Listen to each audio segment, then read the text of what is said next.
Today I'm unboxing the MX Mechanical Mini for Mac.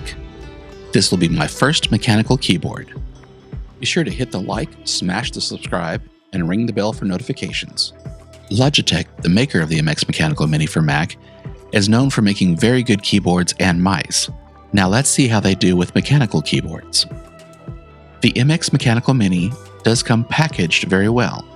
It does offer a premium unboxing experience.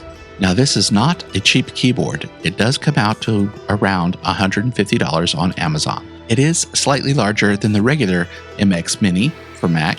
Here's a sample of how it sounds typing on each one of these keyboards. As you can see, you do get the clickety-clack sound in the MX Mechanical Mini for Mac.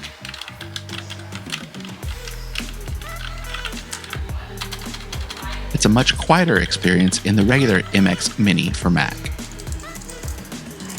It definitely does provide a little bit more tactile feedback. Overall, it feels pretty good, very good build quality, and I'm excited to give this a try as my daily driver. I'll let you know how that goes in a future update. The link for each of these keyboards will be in the description. If anyone uses these links and buys one of these keyboards, a small portion does come back to the channel. There is no extra cost to you. It does help out the channel a little bit. Thank you for watching, and I really hope you consider subscribing to this channel. It would really mean a lot.